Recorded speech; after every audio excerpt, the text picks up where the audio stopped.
Nós vamos prosseguir com o estudo do livro O Espírito da Verdade.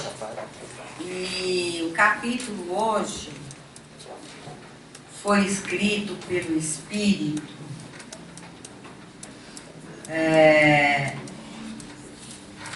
Lins de Vasconcelos. Arthur Lins de Vasconcelos Lopes. Ele nasceu no final do século XIX e foi presidente e secretário-geral várias vezes da Federação Espírita do Paraná. Ele se formou em engenheiro agrônomo, foi morar no Rio de Janeiro, participou de vários movimentos espíritas e políticos, né? A política privilegiava algumas questões da igreja e ele participou com outros integrantes do espiritismo e também da sociedade na época contra os abusos, né, do poder que privilegiava a igreja em detrimento de outros interesses. Foi bastante atuante na doutrina, teve muito sucesso profissional, financiou várias campanhas, vários eventos, mocidades espíritas, fundou algumas instituições voltadas à assistência e desenvolvimento social. Foi uma pessoa bastante atuante na nossa doutrina. E ele nos escreve, nesse capítulo 48, uma lição que fala renascer e remorrer. Renascer e remorrer. Que tem como fundamento, no Evangelho segundo o Espiritismo, capítulo 5, item 12. O capítulo 5 é exatamente: bem-aventurados os aflitos. Tá?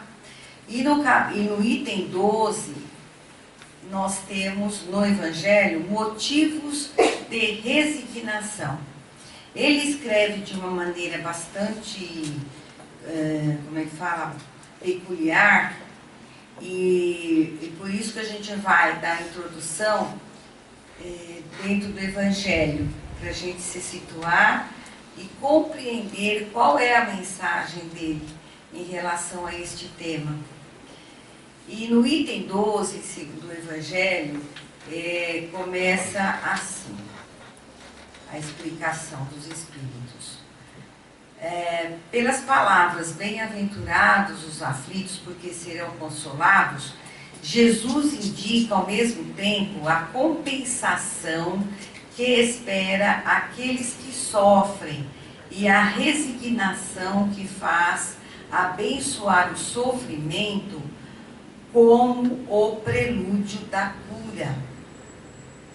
Essas palavras podem ainda ser traduzidas assim: deveis considerar-vos felizes por sofrer, porque vossas dores neste mundo são as dívidas, são a dívida das vossas faltas passadas. E essas dores suportadas pacientemente sobre a terra vos poupam séculos de sofrimento na vida futura. Deveis, pois, estar felizes porque Deus transformou vossa dívida, permitindo pagá-la presentemente, o que vos assegura tranquilidade para o futuro. Então, já no Evangelho a gente tem aqui a questão da dor, do sofrimento. E não é uma coisa muito simples entender. Para nós ainda há a necessidade da dor. Mas veja bem, a dor ela não é imposta. A dor é uma consequência. É uma consequência palpável das escolhas que nós fazemos na vida, durante esta vida, durante todas as vidas que nós já tivemos. Então, quando a dor é sempre uma consequência, coloquem bem isso firme nas vossas reflexões, a dor e o sofrimento. são sempre consequência. Eles nunca são causa, né? Então é resultado de ações que nós deliberamos e que, portanto, estamos vivenciando aquele resultado. E o que ele está dizendo aqui? Que a forma como nós passamos pela dor, se nós somos resignados, nós estaremos, sim, atuando para um futuro com menos dor, um futuro mais tranquilo, um futuro com outros objetivos que não aqueles de apenas como resultados do que nós fizemos no passado, porque nós estaremos quitando esses débitos. E aí ele continua: o homem que sofre é semelhante a um devedor que deve grande quantia a quem diz o seu credor: se me pagardes hoje mesmo a 100ª parte da dívida, eu vos darei quitação de todo o resto, e sereis livre. Se não o fizerdes, eu vos perseguirei até que tenhais pago o último centavo. O devedor não seria mais venturoso, suportando toda a sorte de privações para se liberar, pagando somente a 100ª parte do que deve, ao invés de se lamentar do seu credor, não lhe agradeceria? Tal é o sentido destas palavras: bem-aventurados os aflitos, porque serão consolados. São felizes porque se quitam, e depois de se quitarem estarão livres. É importante essa frase, livres. Hoje nós não conseguimos ser livres, porque nós ainda estamos acorrentados aos nossos débitos passados. Aí isso soa como assim: nossa, mas é uma condenação, é um castigo, em absoluto. Então eu torno a falar, não é castigo, é resultado, né? E como nós somos seres criados para a perfeição, enquanto a gente não estiver livre para esta perfeição, nós nos sentimos realmente como prisioneiros, porque nós não conseguimos nos libertar. Porque a nossa consciência, ela é a nossa mestra, é o nosso guia, porque é a expressão de Deus em nós.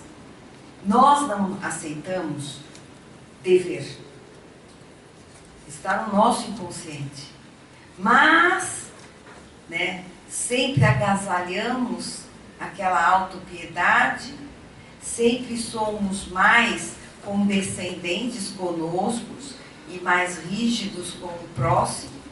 Então, nesse sentido de, poxa, mas eu já estou sofrendo tanto, mas não é possível, porque isso não é certo, porque eu não aceito isso, porque eu não aceito aquilo, porque não sei o quê, porque eu tenho que vir com tantos problemas, enquanto outros que eu vejo aí nem tem todo o gabarito que eu tenho, não tem essa força que eu tenho, e não suportam o que eu suporto, etc, etc. E a gente vai. Esse tipo de pensamento só nos deixa mais arraigados, mais presos de nós mesmos. Nós somos prisioneiros de nós mesmos, porque a gente se fecha na não aceitação. Então, desde nós cultivarmos a resignação, nós passamos a não aceitar. E essa inquietação da não aceitação é algo que nos corrói por dentro. Sabe? Nos corrói, não nos deixa viver a plenitude da vida. Aí ele fala aqui,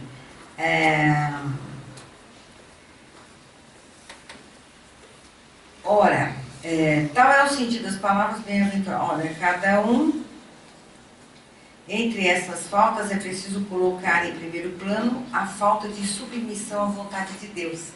Então, quando nós não nos submetemos à vontade de Deus, nós nos rebelamos. Por isso a inquietação. Quem murmura pois, Quem murmura nas aflições e não as aceita com resignação e como uma coisa que se deve merecer, quem acusa Deus de injustiça, contrai uma nova dívida que faz perder o benefício que se poderia retirar do sofrimento. Por isso seria preciso recomeçar absolutamente, como se a um credor que vos atormenta pagasseis prestações, tomando-lhe a cada vez um novo empréstimo. Olha, então ele, aqui, os mentores usam a analogia do pagamento da dívida. Então eu pago uma dívida, mas para pagar eu contraio outro empréstimo, aquilo vira uma bola de neve. Então ele faz a comparação com esse tipo de dívida, de comportamento, com a gente quando nós não aceitamos as nossas provas, né? Nós não aceitamos e por conta disso cometemos outros erros. E, portanto, nós também nos acumulamos com novas dívidas para conosco, para com a providência divina. Então, é o mesmo que dizer, estou pagando, mas estou contraindo outras tantas dívidas. Entendeu? Então, é a pessoa, por exemplo, que vem com uma deficiência física grave, assim, mas ele não aceita, ele não se resigna, ele se rebela, ele muitas vezes se transforma até num criminoso, entendeu? E o que acontece? Aquela deficiência física que poderia ser a libertação dele, se ele utilizasse a existência, entendendo e tirando proveito, ensinamento daquelas limitações, ele não aceita e contrai novas dívidas. Um exemplo. Mas isso não são com as grandes dívidas apenas. Somos nós, o nosso cotidiano. Cada um de nós aqui na sala sabe exatamente onde o calo dói, onde o calo aperta. Não sou eu que tenho que dizer, nem vocês que dizem em relação a mim, porque nós sabemos das nossas lutas, das nossas limitações, das nossas dores, né? E existem as dores morais que são tão doloridas como as dores físicas, materiais. E cada um aqui sabe exatamente onde dói. Mas nós temos que realmente fazer do limão uma limonada, né? Passar por essa dor sem que ela piore mais ainda. E o melhor remédio é a resignação. Agora, resignar-se não é não ir atrás da renovação, não é não ir atrás de modificar a situação, ficar lá, né? A gente fica parado, abobado perante a prova, não é isso.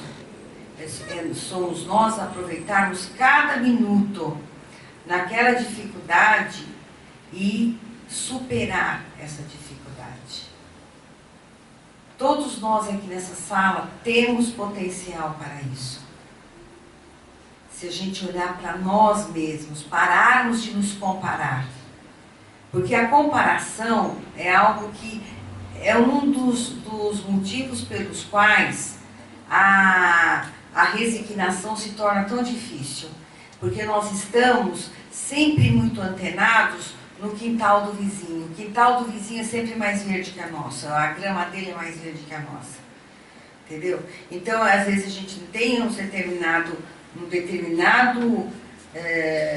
campo de prova, né, para espiar, que nos coloque em xeque, e a gente fica olhando outros, mas por que a outra lá? Poxa, ela também é como eu, mulher como eu, mas olha só, para ela, mas como que pode uma coisa dessa? Por que ela tem ou não tem? Por que ele fez e eu não fiz? Por que ele consegue e eu não consigo? Por que ele, sabe? Então, a comparação, a gente devia fugir dela, como o diabo foge da cruz, né? Dizendo caipira.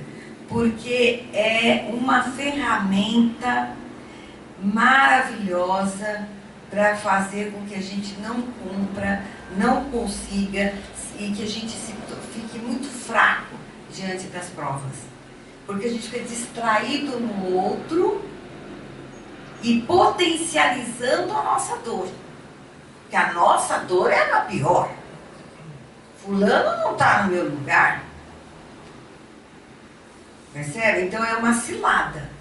Fiquemos atentos à mania de nos compararmos. E entrando aqui no nosso... É que ele fala que vai bater com a lição. Ó.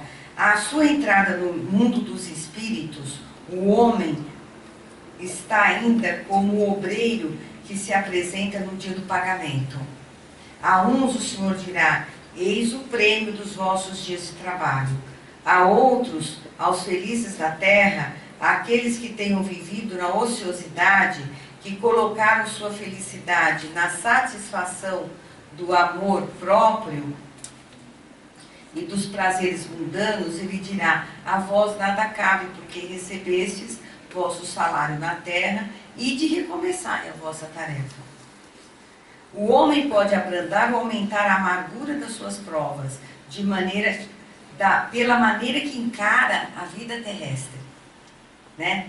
Ele sofre tanto mais quanto veja mais longa a duração do sofrimento. Ora, aquele que se coloca no ponto de vista da vida espiritual, abarca de um golpe de vista a vida corporal.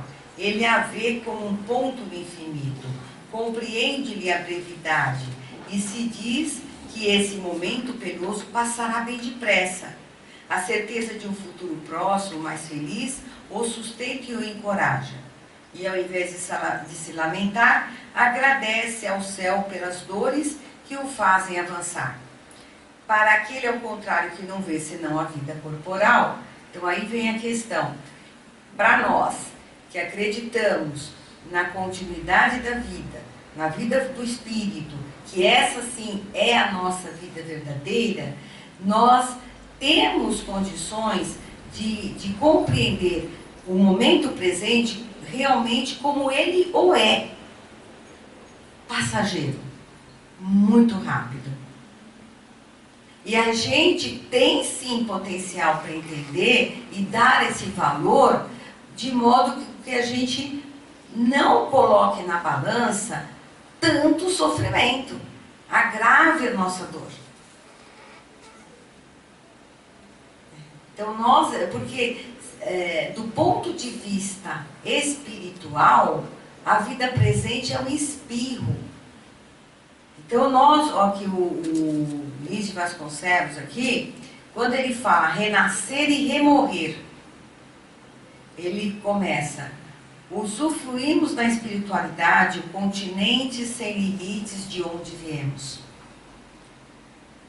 No universo físico, o mar sem praias, em que navegamos de quando em quando, e na vida eterna, o abismo sem fundo, em que desfrutamos as magnificências divinas.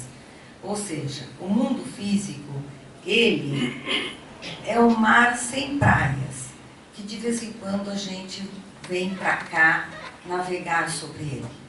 A vida espiritual, ela é infinita. Quando nós abrimos a nossa mente realmente para compreender o valor e a extensão da vida futura, a gente vê que quando a espiritualidade, ela não tem limite.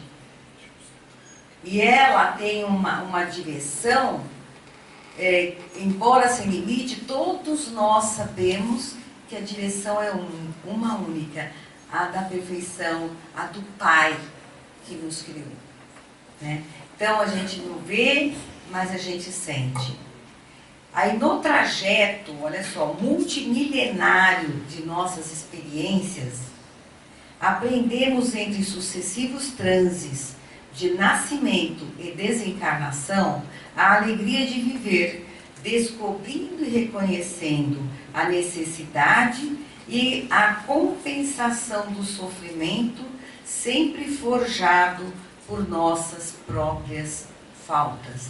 Então, a cada experiência, que é o renascimento e a reencarnação, a gente passa por essa fase conhecendo o resultado do que a gente é até agora, que são as dores, os sofrimentos, é o que nós conseguimos plantar para nos apresentarmos aqui, porque cada um de nós se apresenta com aquele cabedal em que se fez uma planificação para essa nova reencarnação. Porque nós não somos isso na essência, nós somos espíritos criados por Deus para a perfeição. Hoje nós somos fulano, beltrano, cicrano, porque nós temos a roupagem que nós temos nessa encarnação e onde nós estamos situados propicia com que nós nos apresentemos com todos os instrumentos necessários para a nossa evolução, para dar todo o que a gente precisa para superarmos as nossas deficiências, para quitarmos os nossos débitos. Cada reencarnação tem essa característica. E aí, já renascemos é interessante o termo, né? Já renascemos e remorremos milhões de vezes, contraindo e saldando obrigações, assinalando a excelsitude da providência e o valor inapreciável da humildade, para saber, enfim, que toda revolta humana é absurda e impotente. Perante a grandiosidade espiritual, o que é a nossa revolta? Impotente, absurda, porque ela se pauta apenas naquilo que a gente vê, que a gente apalpa aqui. Se as lutas do burilamento moral não têm unidade de medida, a ação do amor é infinita na solução de todos os problemas e na medicação de todas as dores. Então, olha só, se as lutas do burilamento, que são os nossos enfrentamentos, né, os nossos desafios, as nossas dores, tudo isso significa a luta para o nosso burilamento moral. Não tem unidade de medida, a gente não consegue mensurar. Por isso que é incomparável. Nós não podemos nos compararmos, entendeu? Em termos de uma unidade de medida para ver quem evolui mais, quem evolui menos, quem aprendeu mais, porque nós temos as nossas próprias necessidades enquanto encarnados. E não dá para medir. Entretanto, ele diz aqui que a ação do amor, ela é infinita na solução de todos os problemas, né? E na medicação de todas as dores. Então, ou seja, se nós quisermos, porque todos nós temos esse potencial, nós poderíamos operar milagres se nós acompanhássemos o que o Cristo nos ensinou. Amar o próximo como a ti mesmo. Tolera com paciência. Então, para tolerar com paciência, eu preciso de amor.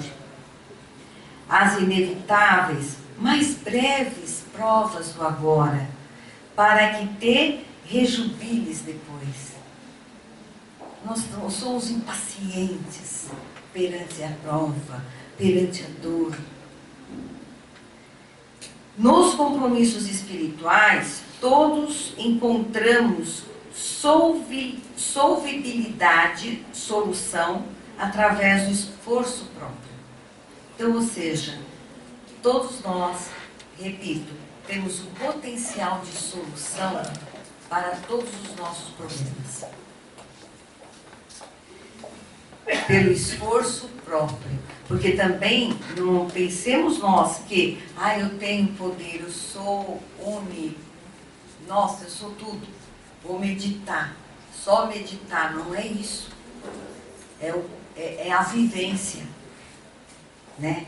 Como ele diz assim, é a paciência no enfrentamento, é o amor colocado em movimento. Ah, é difícil. Sim, não é fácil, porque nós estamos no estágio que isso para nós é um desafio muito grande. Mas se a gente pensar, né, o que foi o Chico Xavier, se não puro amor, por nós, pela humanidade, pelo Brasil, o que ele fez por todos nós e continua fazendo. Se nós pararmos também, o que moveu, né, aquela criaturinha, Madre Teresa, nos feitos, na realização de tanto bem ao próximo, e ela mesma se dizia completamente culpada, sem perfeição nenhuma, né? Ela se reconhecia como um ser muito imperfeito ainda. Ela dizia, eu questionava muitas vezes o próprio Deus diante de tanta miséria nas minhas preces. No entanto, ela não se deixou abater. O que ela fazia? Era o amor em prática. E é isso que ele está dizendo, com o amor, nós movemos montanhas, se nós quisermos. Mas precisa querer. Precisa querer bastante. Porque colocar o amor em movimento significa abandonar o nosso ego. Nosso ego, zerá-lo. E vivermos na plenitude do Espírito. Aí ele fala, sempre trazemos dívidas de lágrimas uns para com os outros. O fato de nós nos reencarnarmos, né? Que ele fala aqui na primeira, eu pulei. Nos compromissos espirituais, todos encontramos solução através do esforço próprio. Aproveitemos a bênção da dor na amortização dos débitos seculares, que a gente é engraçado. A gente quer resolver tudo agora, né? Só que a gente não vê, a gente não consegue ver quantas encarnações nós tivemos, quantas roupas nós vestimos aqui para estar no planeta. Em quantos cantos da Terra nós já renascemos e revivemos, e renascemos e remorremos. Quantas vezes? Né? Muitas. 10 mil os colegas, os universitários estão dizendo 10 mil. Né? Então, como que a gente quer, né? E a gente se impacienta, a gente acha que nós, né? Afinal, aí ele fala aqui, ó, que para enfrentar, claro que tem razão, perseverando resignadamente no posto de sentinelas do bem, até que o Senhor mande render-nos com a transformação pela morte. Então ele chama a morte uma transformação. Sempre trazemos dívidas de lágrimas uns para com os outros. Vive assim em paz com todos, principalmente junto aos irmãos com os quais a tua vida se entrecomunica a cada instante, legando por testamento e fortuna atos de amor e exemplos de fé no fortalecimento dos espíritos de amigos e descendentes. Também tem isso. Então, quando nós reencarnamos, nós nos reencontramos, aí tem a lei das afinidades, a lei de causa e efeito. Então, a gente, com roupagens diferentes, estamos sempre juntos. E ele diz, usa de amor, né? Trate-os com amor. Plante, né, esse sentimento, fortalecendo, assim, os espíritos dos seus descendentes e dos seus amigos. Se há facilidade para remorrer, há dificuldades para renascer. Aí ele fala, as portas do cemitério jamais se fecham.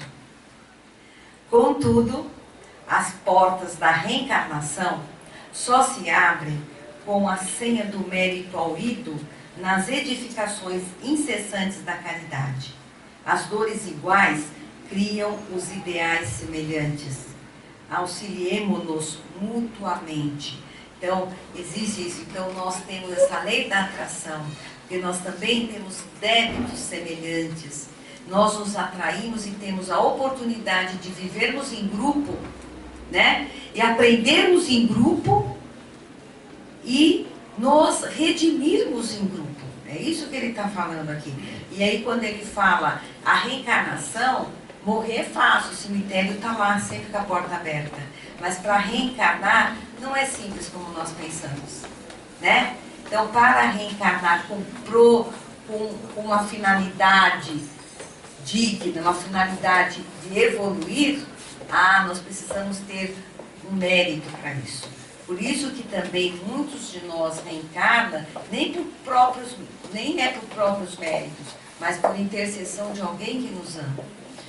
Bom, auxiliemo-nos mutuamente. O Evangelho, o livro Luz da Evolução é o nosso apoio. Busquemos a Jesus, lembrando-nos de que o lamento maior, o desespero, o desesperado clamor dos clamores que poderia ter partido dos seus lábios, na paciência de 1000 ecos dolorosos, jamais chegou a existir. Luiz de Vasconcelos. Bom, gente, então acho que aqui a gente tem que terminar, lembrando mais uma vez do almoço, e uma ótima semana a todos. Vamos refletir, né, sobre essa lição muito linda. Muito obrigada.